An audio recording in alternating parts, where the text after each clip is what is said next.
Hi you guys, welcome back. And of course, if you're new to this channel, welcome. My name is Tracy, and in this video, I'm going to teach you how to use tarot for divination. So stay tuned.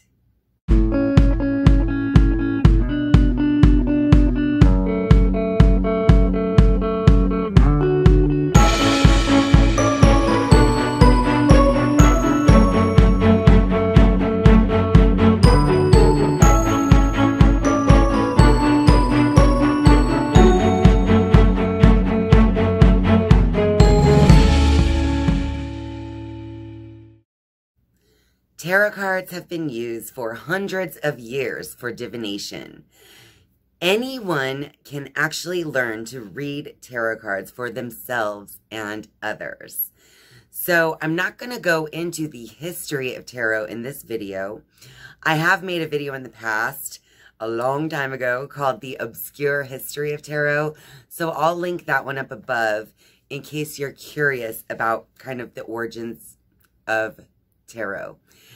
But in this video, I want to explain to you how, as a beginner, you can begin to use tarot in your life for divination.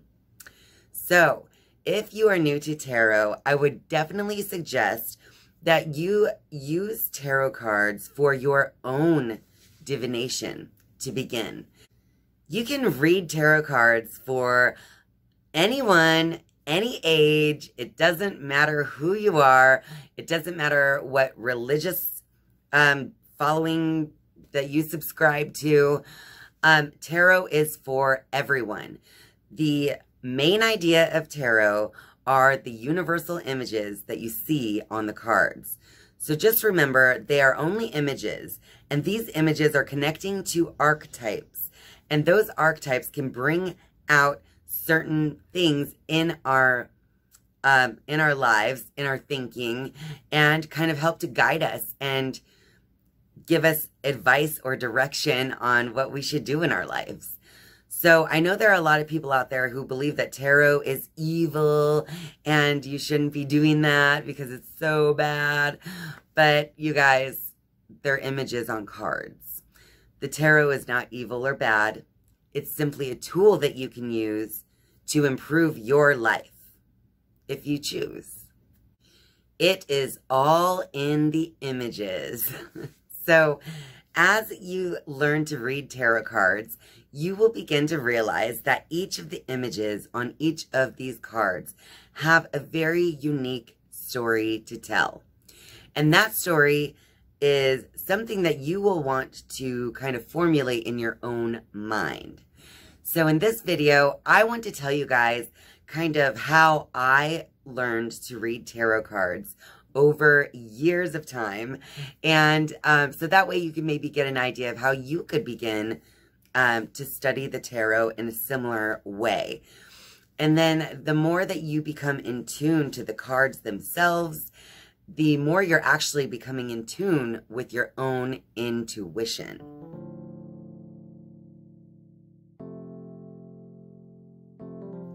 The very first time that I got my tarot cards out, I did feel a little overwhelmed, but I was so excited to dig in and to understand the deck that lay before me. So, obviously I would suggest that when you first get your tarot deck to simply go through the card deck by looking at each and every card in the deck so that you could become acquainted with those images that are on each card. And then in my own experience, the way that I kind of began my tarot training was that I would shuffle my deck every morning and choose one card at random. And whatever my card for the day was, I would just kind of look at the image, try to understand how the image made me feel, and just kind of break it down a little bit in my mind. All right, so as I did that, this was a very long process because I was working with basically one and sometimes up to 3 cards a day. So Just depends on your own preference and how much you think that you can handle in a day. But when I first began, yes, it was 1 card to 3 cards that I would randomly select each day, and I would just study those cards. I would write about them in my journal, and I would think about them throughout the day and just kind of let myself, my consciousness, become consumed by the tarot almost in a certain way. But as I did that, I began to understand the tarot deck even more, and I created this strange bond with my deck as well. Each and every tarot deck comes with a little booklet that will help to explain the meanings of each tarot card, but I would not suggest to just start reading that book immediately. I would toss the booklet aside and forget about it, and honestly connect with the tarot on your own, because the more that you connect on your own, the more that you can understand it, and the more that you can actually be connected with your deck in your own way, based on your own understandings and how you read symbols. Once you have kind of given yourself your own tarot meanings for each card, then you can go back to that booklet and you can verify the things that you've already kind of understood about each and every card. And also you can expand what you have taught yourself about tarot at that point.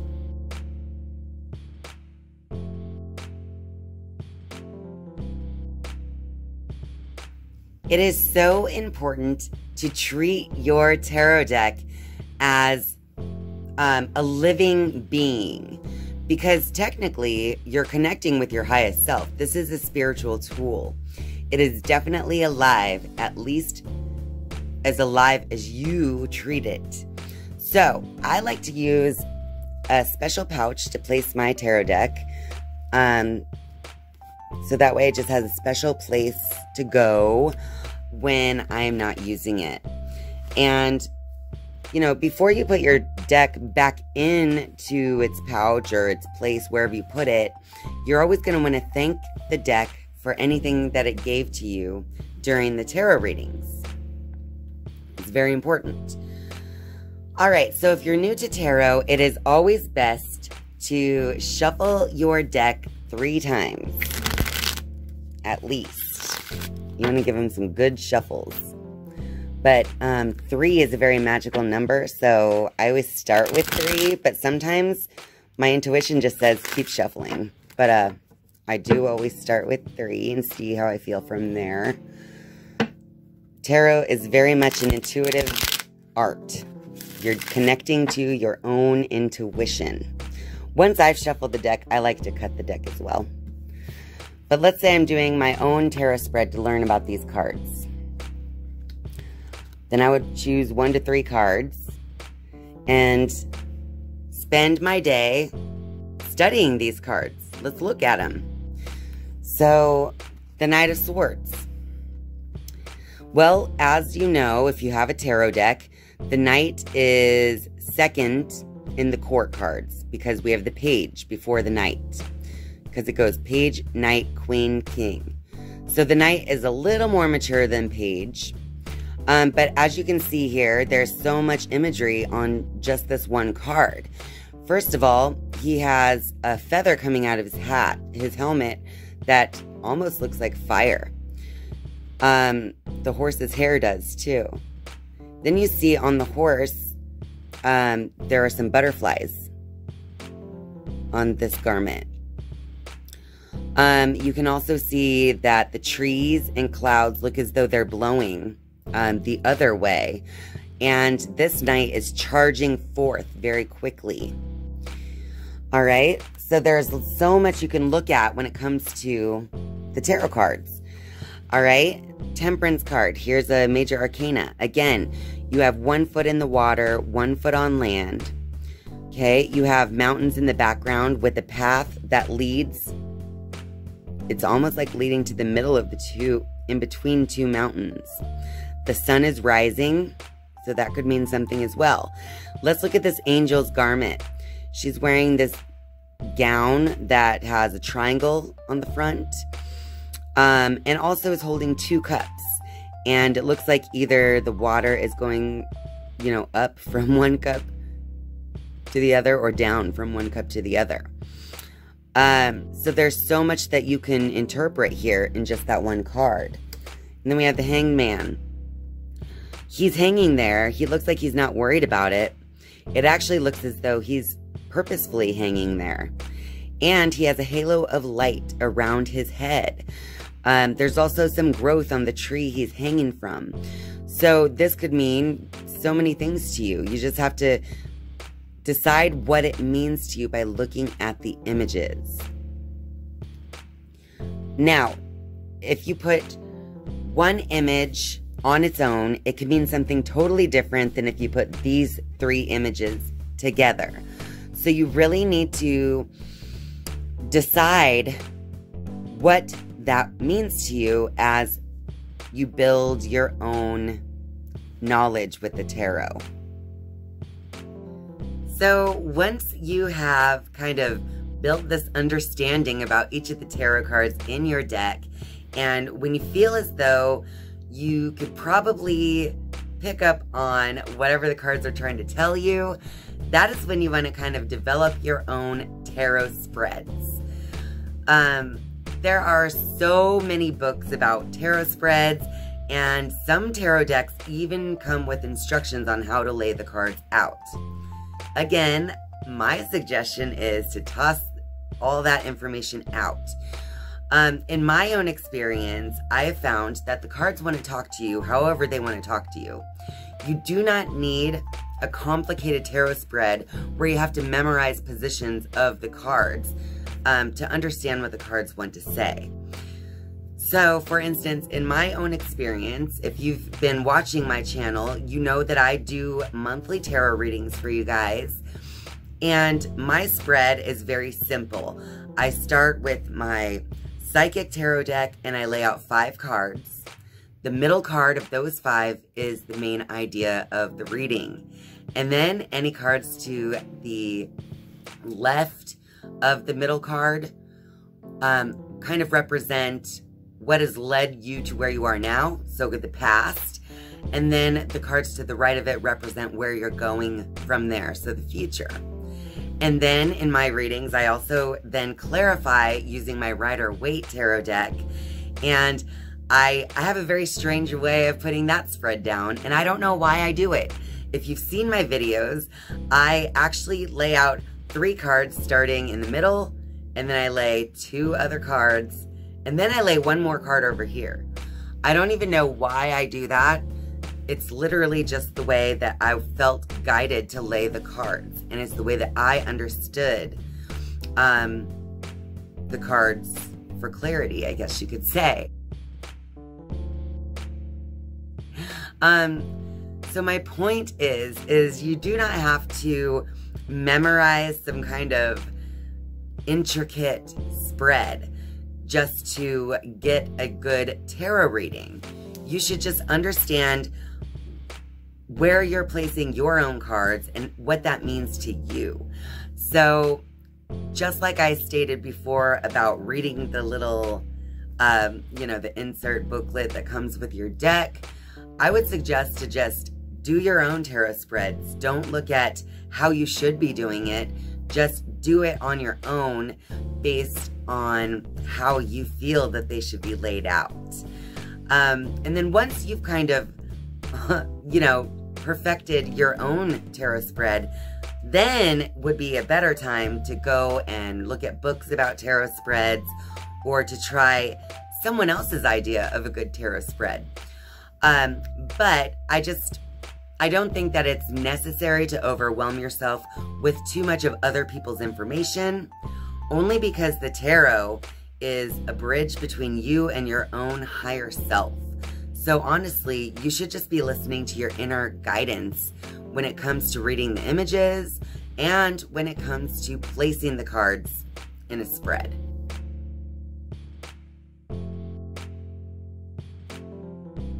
I also wanted to touch on the positive versus negative readings. many of us just want sunshine and rainbows. So it's difficult to accept when the cards look negative or when you get a lot of reversed cards. So I just want to point out to not be fearful if you see a negative reading. We are definitely living in a dualistic world. It's not always good. Sometimes there's bad. So there will be times where your own fears, your doubts, your insecurities are going to show in the cards. But that's okay. You can allow that to happen.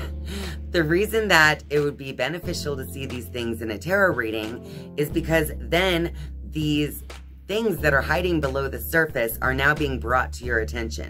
These fears or these doubts or insecurities or what have you. Or sometimes the cards can even reveal that there's a bad person in your life who might be taking advantage of you. So even if you feel as though the reading is negative, it's not meant to be negative or positive. The readings are meant for us to learn and to develop, and then for us to go out with that information that we received and create the best outcomes for ourselves as possible. So don't be discouraged if you think the cards are telling you bad things all the time. The cards are just revealing what's hidden for you so that then you can be prepared to respond in a new, more wise way when these issues do arise in your life. As you begin to grow more confident in your tarot reading for yourself, then you can begin to expand your readings to others. So I would suggest just starting by reading for your family members and your friends. Bring your tarot cards to any social gatherings, and you will be surprised how many people want to get their cards read during the social gatherings. So that's another great way to continue to practice reading the tarot cards and to continue to kind of hone in your skill on reading the symbols of those cards. Because honestly, the more people you read for, you'll begin to understand the cards more and more as time goes on. But don't move on to reading for others until you're feeling pretty confident in the readings that you're doing for yourself first. So in summary, if you are a beginner to reading tarot, you will want to begin by studying your tarot cards on your own without the help of the booklets or the internet or anything at all. Just study those images on your own and let those images speak to you. And then once you have developed your own understanding of the images, you can then, expand on that by reading up on the booklet or online, trying to, figure out what other people feel that the tarot cards mean to them. All right. And so once you kind of have a good feel for the images on the cards and their meanings, then you begin reading the tarot cards for yourself. And once you feel very confident in your own tarot readings, then you can expand that out and begin reading the tarot cards for other people. It is all about the images. It's all about how you feel. And it really is all about developing and connecting to your own intuition. Well, that about wraps it up for this video. So if you like this video, be sure to give me a big old like. And of course, if you're a viewer but not yet a subscriber, I would love for you to click subscribe right below this video. And once you have subscribed, you can then click the notifications bell so that you are notified each and every time that I upload a new video. Thank you guys so much for watching and spending your time with me. I love you, and I'll see you next time. Bye.